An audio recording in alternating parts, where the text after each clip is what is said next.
Bismillah. Nous avions laissé Maori et Théode installés aussi confortablement que possible, dans une pièce proche du jardin. Sa porte fermait bien, avec des provisions d'eau et de nourriture. Maori aurait du temps devant lui avant de devoir se rendre au jardin pour les renouveler.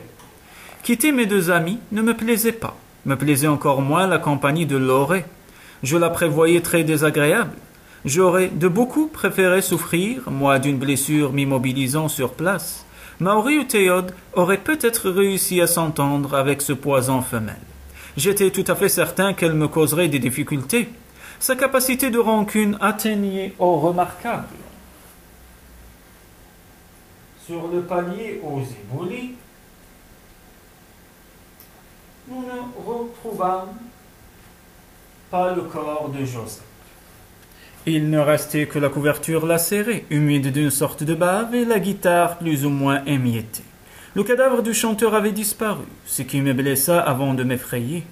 Laura était blême et assez angoissée pour admettre de me parler. « C'est quelque chose de gros qui a fait ça, dit-elle. Évidence. Quelque chose de très gros qui rôdait dans la nuit de l'escalier. En franchissant la faille, nous allions le laisser derrière nous, mais Maori et Théode, grand-mère, protégez-les. J'essayai de me rassurer en me répétant qu'ils disposaient comme nous d'une arme énergétique. Le passage du morceau d'escalier détruit me posa des problèmes. Le mur n'était pas en bon état. Pour planter les pitons et les tester, je courus un maximum de risques. Personne ne m'assurait. Laurée n'avait pas une force physique suffisante pour le faire. Moi, je pouvais l'aider et nous étions encordés durant qu'elle progressait de piton en piton, légère, sagement prudente, mais sans hésiter. Elle avait de nombreux défauts, mais elle était courageuse. Lorsqu'il le fallait, elle ne rechignait pas. Nous montâmes, marche après marche, palier après palier, nous laissâmes derrière nous la zone dangereuse et l'escalier redevint solide. J'étais en tête, Laurée me suivait, silencieuse, les heures passèrent. Pas une seule fois je n'entendis une phrase ou même un mot. J'aurais aussi bien pu être seul, j'en ressentais plus d'amertume que d'irritation. Mes compagnons me manquaient, les vivants comme les morts, j'en venais à regretter Kateri. J'aurais préféré l'avoir avec moi plutôt que cette incarnation de la rancune. D'ordinaire, bavarder, aider à supporter la monotonie de l'escalade et alléger la fatigue.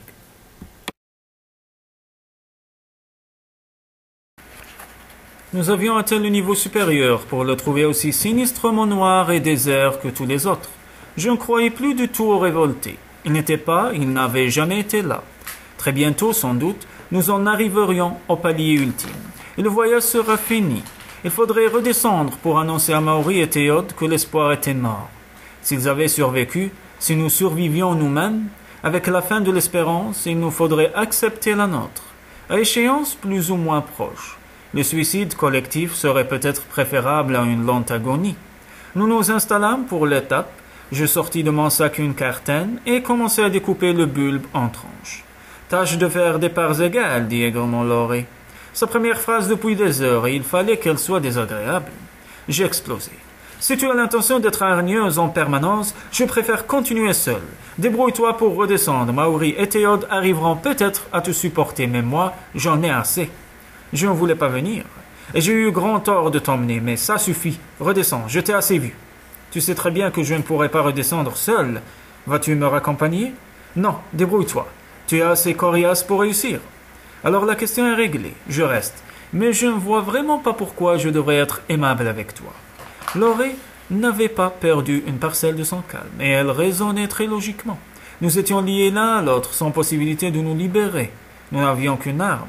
Laurée ne pouvait pas redescendre sans... Je ne pouvais pas continuer sans. Et la ramener serait perdre du temps. En m'efforçant de refouler mon irritation, j'essayais d'être conciliant. Laurée, nous sommes ensemble, c'est un fait. Et nous avons besoin l'un de l'autre. Alors utilise ton réalisme dans ce sens. Décidons la trêve, au moins pour un temps. Essaie d'être un peu gentil et je tâcherai d'en faire autant. Gentil? Tu n'as pas très bonne mémoire. Moi, si, je serais plus facilement gentil avec une de ces araignées oranges. Que dois-je faire pour te convaincre de coopérer? Des excuses? Très bien, je l'ai fait. Je regrette de t'avoir frappé. Voilà, tu es contente?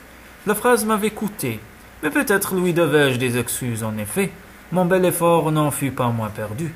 Crois-tu que des mots de regret suffisent, quand il manque totalement de sincérité? J'admis ma défaite et changeai de sujet. Choisis ta part, comme ça tu ne pourras pas te plaindre de la trouver trop petite. Nous mangeâmes, séparés par une muraille de silence. Le repas achevé, Lorée me sourit. Un sourire d'ironie mauvaise qui retroussait laidement ses lèvres. Je suppose, dit-elle, que tu vas compter sur moi pour veiller durant ton sommeil. Évidemment, nous dormirons à tour de rôle. Vraiment. Et tu vas me confier le pistolet? Tu as décidément une très mauvaise mémoire. Tu ne te souviens plus de ce que je t'avais dit?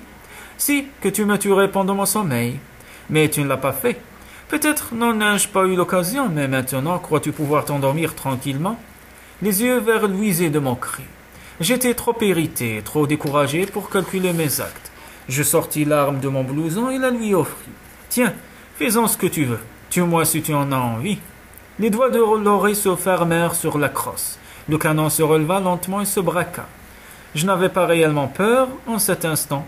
Vivre ou mourir ne m'importait pas. Je n'avais plus d'espoir.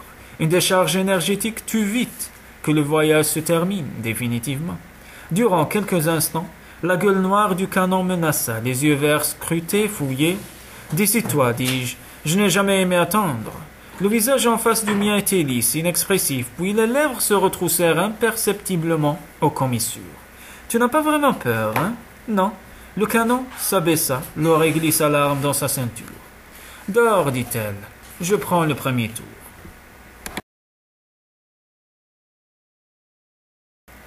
Ma compagne n'était pas devenue gentille, mais elle avait choisi la coopération. Plus de hargne, plus de mauvaise volonté, mieux plus de silence. Nous bavardions de temps à autre. Je trouvais le voyage considérablement plus facile. L'entraide jouait dans les deux sens. Je ne savais pas s'il s'agissait d'une trêve ou si la rancune avait été définitivement balayée. Mais je ne m'en souciais pas.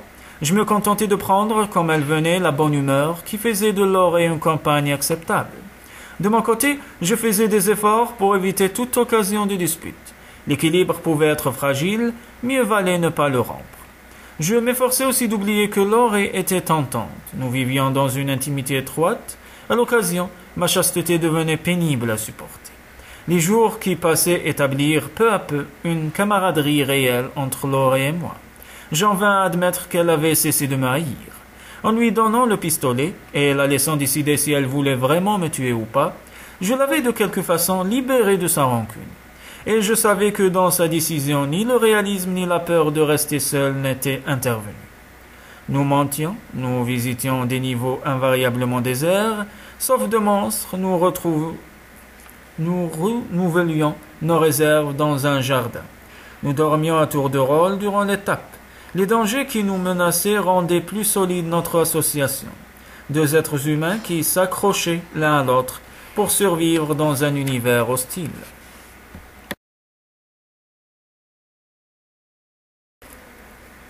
Encore une étape. Où allions-nous? Vers quel infini de montée? Est-ce que les niveaux continuaient éternellement plus haut, toujours plus haut? La religion qu'enseigne la matriarchie dit que la Grande Mère a créé le premier niveau, puis la femme pour les habiter, puis l'homme pour servir la femme. Mais elle ne parle pas d'un infini de niveaux. De toute façon, depuis l'adolescence, ma foi n'existait plus guère. Il pouvait m'arriver de prier la Grande Mère, mais plus par habitude que par ferveur. Une légende disait qu'à monter trop haut, on aboutissait au domaine de l'ingénieur fou. Par moments, celle-là me semblait crédible. Tous ces monstres qui proliféraient ici pouvaient avoir cette origine. Nous mangions silencieux l'un et l'autre, puis Lorée interrogea. « Gerd, tu ne crois plus qu'il existe un but à atteindre, n'est-ce pas » J'hésitai un instant avant de me décider pour une réponse franche. « Non. Alors pourquoi mens-tu quand même » Parce que j'ai accepté la tâche. Maori et Théode attendent. J'aurais pu te tuer l'autre jour, tu sais. Si seulement tu avais eu peur de mourir, mais tu t'en moquais. Tu avais choisi de me laisser décider à ta place. Pour toi, c'était une forme de suicide, non? Oui. Je crois aussi que nous sommes perdus, dit-elle. Je crois que nous finirons par redescendre pour dire aux autres qu'il n'y a plus rien à espérer. Et nous serons tous contraints au suicide. La nuit, pendant que tu dors, je suis parfois tenté de me tuer. Je suis fatigué, Gerd. Moi aussi. Mais nous avons encore une tâche à finir. Achevons-la, nous verrons ensuite. Et la mort peut nous rejoindre sans elle. Lorée avait fini de manger. Elle entourait ses genoux de ses bras. Des mèches rousses s'échappaient du lien sur sa nuque. Elle était calme, ni effrayée, ni triste. Elle semblait plutôt s'interroger sur ses propres motivations, autant que sur les miennes. Ces derniers jours, dit-elle, j'ai tenté de te comprendre. Tu n'es pas réellement mauvais, comme je l'avais cru. J'ai essayé d'analyser les raisons qui t'avaient poussé à me brutaliser. Ce n'est pas facile d'être un homme dans la matriarchie, n'est-ce pas? Non. Tu étais en colère et j'ai payé pour d'autres. C'est ça. Oui. Les questions de Laurie me gênaient, j'y répondais par honnêteté, mais j'aurais été incapable d'aller plus loin que les monosyllabes.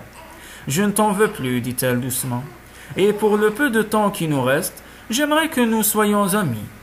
Je la regardais, j'étais stupéfait et encore incrédule.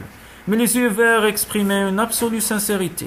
Écoute, je veux bien accepter l'accouplement si tu me laisses choisir le moment. Et si tu veux bien donner aussi, ne pas prendre seul. Je n'en croyais pas mes oreilles. Je m'empressai de répondre.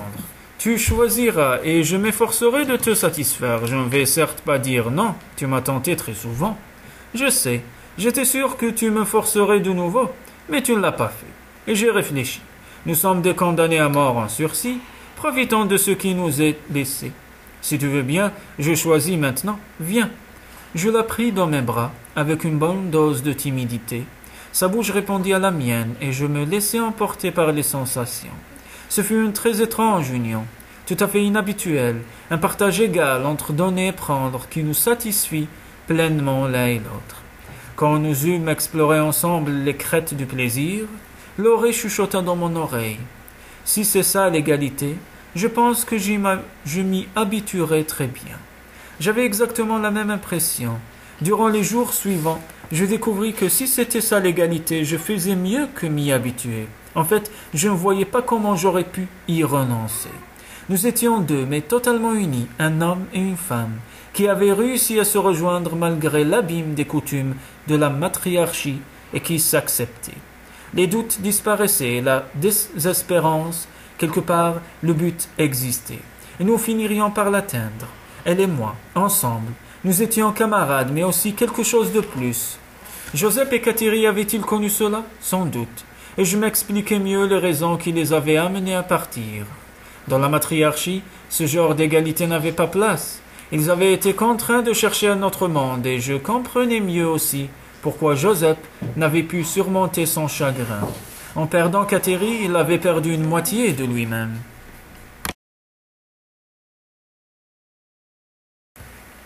Les monstres disparaissaient totalement. Nous ne nous en serions certes pas plaints. Si cet avantage n'avait eu sa contrepartie, les jardins vivants disparaissaient aussi. Nous en étions revenus à une alimentation basée sur les tablettes et au rationnement de l'eau. Et les niveaux visités étaient à nouveau dépouillés de tout.